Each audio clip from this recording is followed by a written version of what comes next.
Drones ucranianos atacam instalações militares russas. Zelensky e Trump se reúnem na cúpula da OTAN.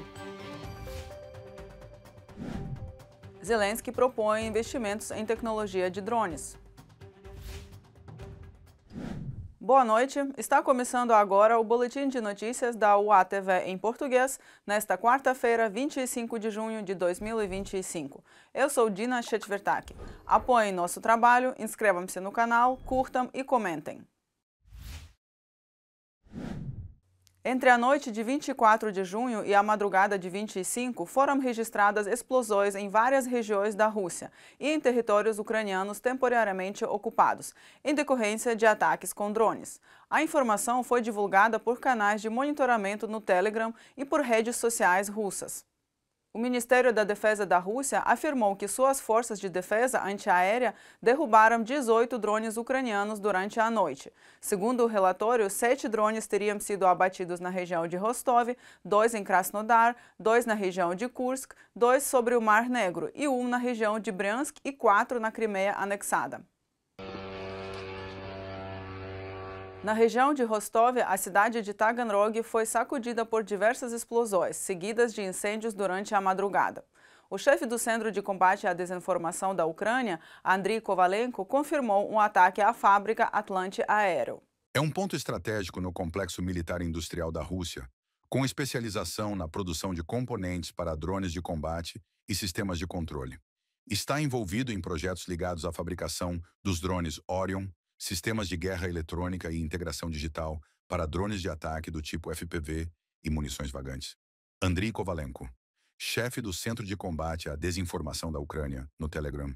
Em Azov, durante o ataque, a área da refinaria de petróleo Azov Produkt foi atingida. Até 10 explosões foram registradas na cidade de Tartaristão.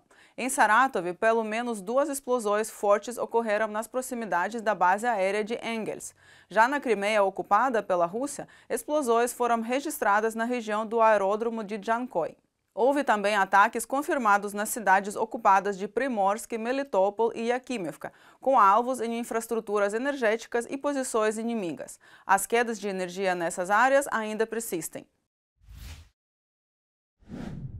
Os ocupantes continuam a redistribuir suas forças pelos territórios temporariamente ocupados. Segundo o chefe do Centro de Estudos da Ocupação da Ucrânia, um grande comboio de equipamentos militares e pessoal foi registrado em movimento, saindo da Crimeia e da região de Kherson, passando por Mariupol em direção a Taganrog e Rostov-do-Don. Uma característica marcante dessa movimentação é a ausência de sistemas de artilharia autopropulsados, embora haja um número significativo de tropas. Os veículos exibem marcas táticas na forma de um círculo dentro de um triângulo, semelhantes às observadas em 2023 pela mesma rota. Informações preliminares indicam que essas forças estão sendo preparadas para reposicionamento em direção às regiões de Sumy e Kharkiv. Recentemente, forças russas foram observadas utilizando uma nova variante do drone de ataque Shahed-136, fabricado no Irã. O inimigo foi observado utilizando uma nova série iraniana de UAVs de ataque Shahed-136, a versão MS, anteriormente da série M. Este UAV conta com um novo sistema iraniano de navegação por satélite CRPA, com 4 antenas e uma câmera. O restante, incluindo o motor e outros componentes, permanece inalterado. Trecho de publicação no Telegram do Coronel GS. A Rússia começou a adicionar uma substância incendiária espessa e pegajosa aos drones, que continua queimando mesmo quando misturada com areia. Além disso, relatos indicam que a Rússia esgotou seu estoque de antenas originais e agora depende de alternativas fabricadas na China. Uma característica-chave dessa versão atualizada do Shahed é a inclusão de uma câmera de vídeo combinada com um módulo de NVIDIA Jetson. Usando visão computacional, o drone pode se guiar até o alvo na fase final, aumentando significativamente a precisão e o sucesso do ataque. Agora, eles não lançam os drones às cegas, conseguem ver exatamente onde estão atingindo. Assistem em tempo real enquanto seus drones atacam civis. E agora, atualização triste sobre o recente terrorismo russo em Dnipro e em Kharkiv. Em Dnipro, o Kremlin matou pelo menos 18 pessoas e feriu quase 300. Em Kharkiv, 3 mortos e 64 feridos. No dia 24 de junho, a Rússia lançou um ataque mortal com mísseis contra a cidade ucraniana de Dnipro, atingindo infraestrutura civil e um trem de passageiros, matando pelo menos 18 pessoas e ferindo muitas outras. O ataque provocou grandes incêndios e danificou um dormitório, uma escola e um prédio administrativo. Quase 100 vítimas permanecem hospitalizadas. É importante lembrar que esse ataque terrorista russo ocorreu justamente quando líderes da OTAN se reuniam para uma cúpula em Haia. Na véspera, o secretário-geral da OTAN, Mark Rutte, alertou que a Rússia continua sendo a ameaça mais imediata e de longo prazo para a aliança. Após isso, a OTAN voltou a discutir se vale a pena aumentar os gastos com segurança nacional para 5% do PIB. A Rússia também ataca Kharkiv constantemente. Um dos ataques mais massivos e mortais aconteceu na noite de 7 de junho, quando a Rússia usou mais de 50 drones de ataque, bombas guiadas e mísseis. Durante 5 dias após o ataque, corpos foram retirados dos escombros. Na noite de 24 de junho, a Rússia voltou a atacar Kharkiv com drones, causando novamente incêndios, mortes, feridos e destruição de moradias, com ataques diretos a escolas e áreas residenciais, travando uma guerra do jeito russo.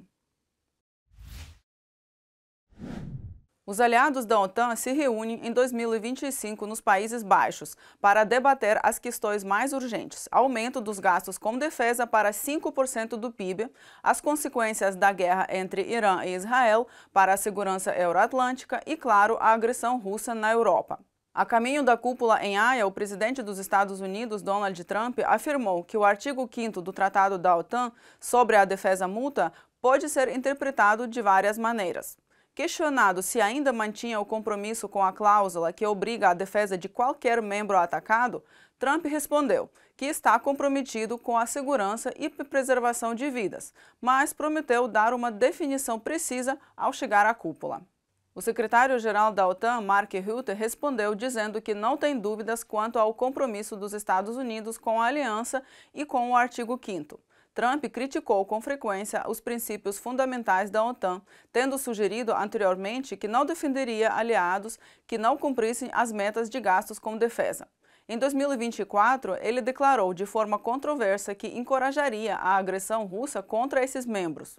Para mim, está absolutamente claro que os Estados Unidos estão totalmente comprometidos com a OTAN, totalmente comprometidos com o artigo 5º. E sim, há também uma expectativa, que será cumprida hoje, de que canadenses e europeus acelerem seus investimentos, garantindo que possamos não apenas nos defender dos russos e de outros, mas também equilibrar os esforços. É justo que gastemos o mesmo que os Estados Unidos estão gastando. Se você olhar os números, eles têm algo muito importante para anunciar hoje. Já fizeram a votação. Eu venho pedindo há anos para que aumentem para 5%, e agora estão subindo para 5%. É um grande salto em relação aos 2%. E muitos países nem chegam a 2%.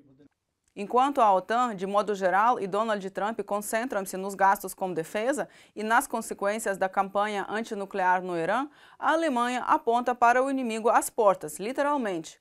O chanceler Friedrich Merz confirmou os planos de aumentar o orçamento das Forças Armadas alemãs para 2% do PIB, o que é um salto considerável para os padrões atuais do país. E lembrou a todos que a Rússia não está em guerra apenas com a Ucrânia, mas representa uma ameaça a toda a Europa. Vamos ouvir o que Merz e Zelensky têm a dizer diretamente dos bastidores da cúpula da OTAN. Presumo que hoje tomaremos uma decisão conjunta para fornecer à OTAN recursos significativamente melhores no futuro.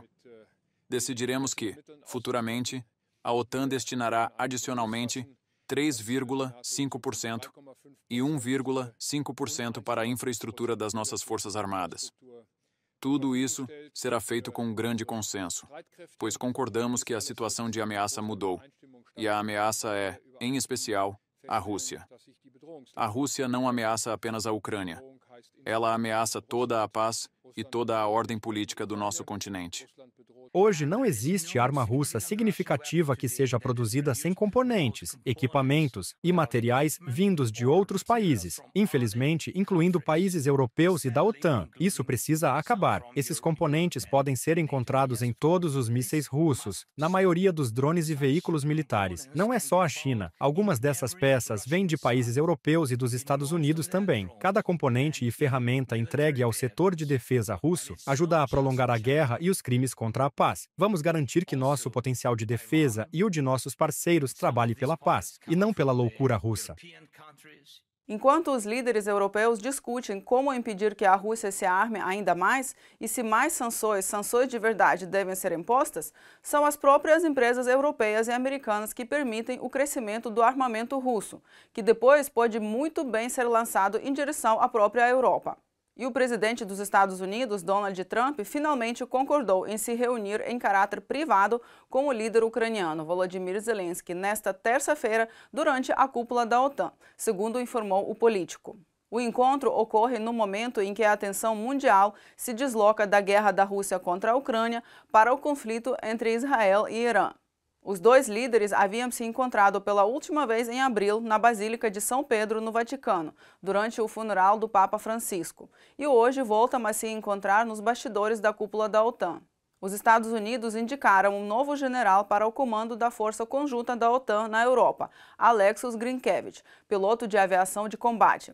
Aliás, ele é um americano de ascendência belorrussa. O indicado de hoje ao cargo de comandante supremo das forças da OTAN na Europa afirmou que a Ucrânia ainda pode vencer a guerra contra a Rússia. Acredito que, quando sua pátria está sob ameaça, você luta com uma determinação que é difícil para nós imaginarmos, já que nunca estivemos em uma situação assim. Alexis Grinkevich, indicado dos Estados Unidos para o comando da força da OTAN na Europa. Durante uma audiência no Congresso, os Países Baixos anunciaram um novo pacote de ajuda militar à Ucrânia, no valor de 175 milhões de euros. Entre os itens estão radares antidrone, veículos modulares para a evacuação e investimentos na coalizão internacional de drones. O presidente Zelensky reafirmou o compromisso com a cooperação em defesa durante um fórum em Haia.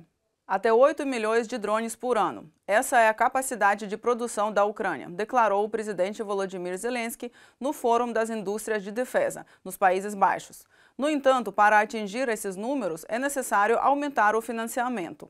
O potencial da nossa indústria de defesa ultrapassa 35 bilhões de euros, abrangendo 1.000 produtos, desde artilharia e veículos de combate tradicionais até drones avançados de todos os tipos e mísseis guiados. Porém, 40% desse potencial não conta com o financiamento adequado. Isso é um problema. Em 24 de junho, Amsterdã anunciou um novo pacote de ajuda militar, que inclui, entre outros, 100 radares para a detecção de drones inimigos. A entrega desses radares será concluída até o final de 2025. Além disso, os Países Baixos investiram mais de 80 milhões de euros na aquisição de drones no âmbito da Coalizão Internacional de Drones. As partes assinaram contratos para a produção de centenas de milhares de drones. Os drones são atualmente cruciais para a Ucrânia, tanto para proteger cidades, quanto para manter a linha de frente. Por isso, tomamos a decisão de investir 500 milhões de euros em um projeto de produção de drones. Essa decisão se transformou em um contrato que permite à indústria ucraniana iniciar a produção em larga escala de um total de 600 mil drones. É um volume enorme. Além disso, a Ucrânia também precisa de drones e sistemas de radar para proteger suas cidades. O presidente da Ucrânia discutiu com o primeiro-ministro dos Países Baixos as perspectivas de produção conjunta de drones usando tecnologias ucranianas. Devemos nos unir contra a agressão russa, resistir e condená-la. Como vocês sabem, os Países Baixos sempre apoiaram a Ucrânia e continuaremos a fazê-lo durante a guerra e em tempos de paz. O desenvolvimento de sistemas não tripulados é um aspecto importante na cooperação bilateral entre Kiev e Londres. Segundo o ministro da Defesa da Ucrânia, as partes estão prontas para iniciar a produção conjunta de drones. Sistemas não tripulados ucranianos serão fabricados no território do Reino Unido. Assim, o complexo industrial militar ucraniano receberá os investimentos necessários, enquanto o Reino Unido terá acesso à experiência dos desenvolvedores ucranianos. Como parte da iniciativa, nos primeiros 3 anos desse megaprojeto, O Reino Unido vai financiar a compra de uma ampla variedade de drones ucranianos, que serão fabricados em solo britânico. Com isso, empresas de defesa do Reino Unido poderão projetar e produzir modernos drones em grande escala. Enquanto durar a guerra, toda a produção será destinada às forças de defesa da Ucrânia. Após o fim do conflito, os drones fabricados serão divididos entre o Reino Unido e a Ucrânia. Rustem Umerov, ministro da Defesa da Ucrânia. Trecho de comunicado do Ministério da Defesa da Ucrânia, no Telegram. Outra prioridade de Kiev é fortalecer a defesa antiaérea. Segundo Andriy Yermak, chefe do gabinete do presidente da Ucrânia, o exército ucraniano receberá novos sistemas de defesa aérea em breve. A Ucrânia está aberta a várias formas de cooperação na área de defesa, incluindo troca de experiências e tecnologias, assegurou Volodymyr Zelensky em seu discurso aos participantes da sessão plenária do Fórum das Indústrias de Defesa. Devemos liderar a corrida pelos drones, tanto os de ataque quanto os interceptadores, e continuar a aprimorar a produção de armamentos tradicionais, considerando todas as lições desta guerra. Por favor, aumentem os investimentos na produção de armas ucranianas e conjuntas.